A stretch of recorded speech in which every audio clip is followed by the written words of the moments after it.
Hey guys, welcome to my channel. I know you are struggling to learn new words in English or in any language. I know how it feels when in a day you hear like dozens of new words, they come into your brain and then they just get wiped away and you never use them again. I've learned 3 foreign languages and I know how it feels.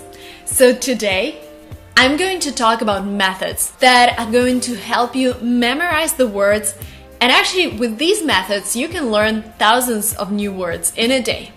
So if you're interested, please continue watching this video.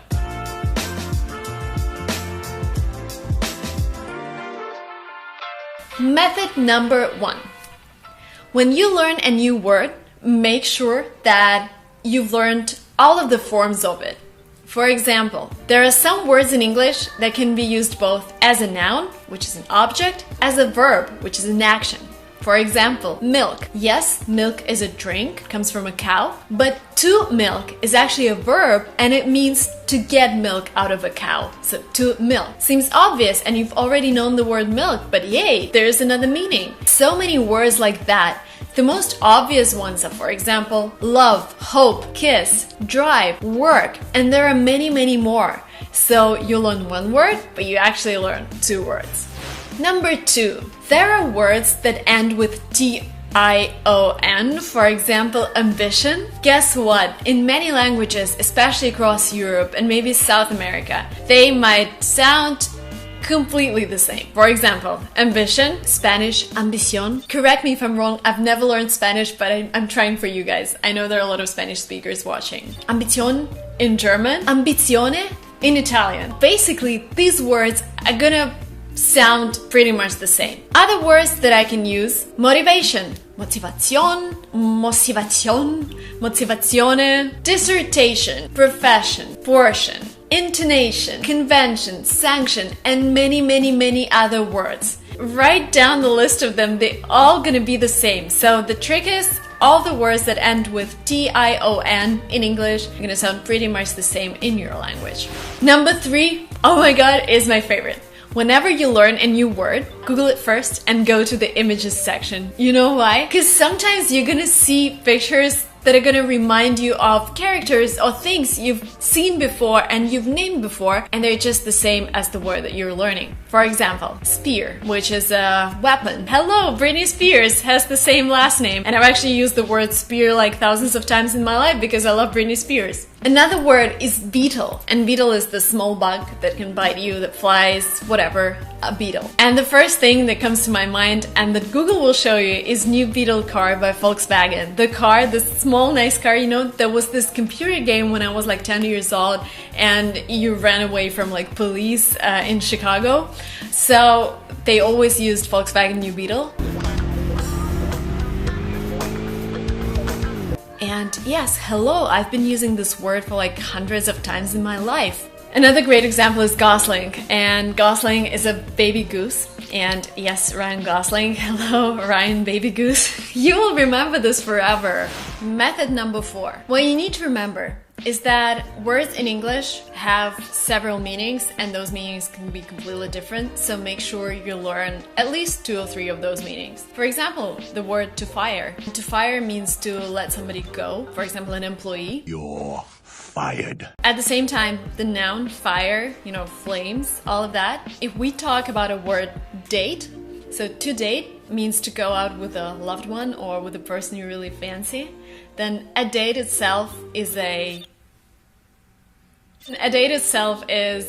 action when you go out with somebody you love. Date is also this fruit or berry, whatever. They sell a lot of them, like a fig, a date. And there is another meaning. A date can be a day in a calendar. Again, you have like this word, but you actually have 4 different words.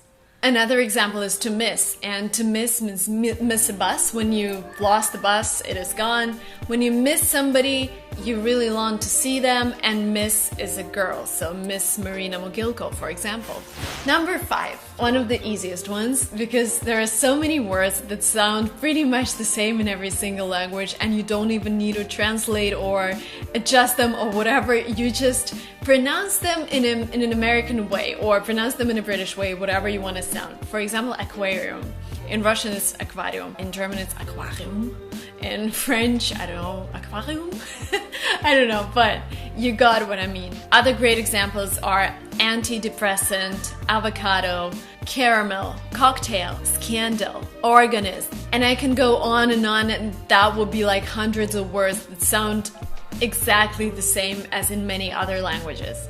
Another very important Are you recording? Yeah. Another very important rule when it comes to learning new words is having this safety net, and this is the way I define 100 most commonly used words in the English language. And if you know, I have released a video about those 100 words. If you know those 100 words, you actually know 50% of all written English, and those words include I, me, her, female, government, and there are hundreds of those. Please watch the video if you haven't watched it yet, and please write down all of those words, and they're gonna be really useful for you because you're gonna feel safer, you're gonna feel more relaxed when you have them because they just help you form your speech. Rule number 7. Sometimes words that we know, and that might sound pretty easy, can form different expressions. Like, for example, nuts. Nuts are things that we eat, but you can also say, are you nuts? Are you nuts? This doesn't mean are you like this thing that you can eat.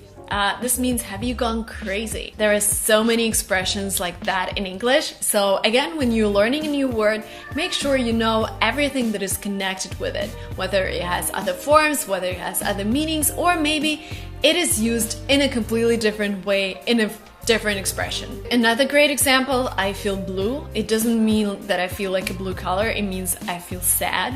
How's that feel, Blue? An expression that you should learn is I'm all ears, which means I'm listening carefully. Well then, I am all ears.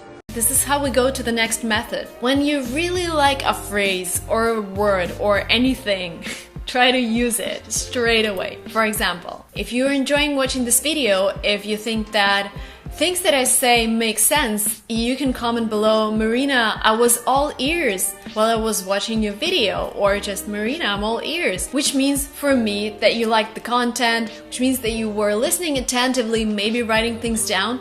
So you're writing a comment, but you are actually practicing, and you're making your brain train with this new word, you're making it memorize it even more. And my last advice, yes, we've talked about a lot of words that sound the same in many languages, but there are also false friends. I was really embarrassed when I was using eventually in German, there's a word that sounds like eventuell, and I thought it has the same meaning as in English. So for example, in English, eventually means in the end. In German, eventuell means perhaps, so it's just a completely different meaning. And there is the same thing with the word actual, so actual in English means current, and there is the word actual, I'm sorry for my pronunciation, actual in Spanish, and in Spanish it means real, not current. Be aware of those false friends, just double check anything you say, but at least when you're learning, when you're in the middle of a class, make sure to double check. It never hurts. Alright, these were the methods that would help you accelerate in learning a language, that will help you learn hundreds and thousands of new words a day. Please let me know if you liked this video. I'm looking for your comment. I was all ears, Marina. Like it if you enjoyed the content. Do not forget to subscribe to my channel. The button will be below. I hope to see you in the next videos. Bye!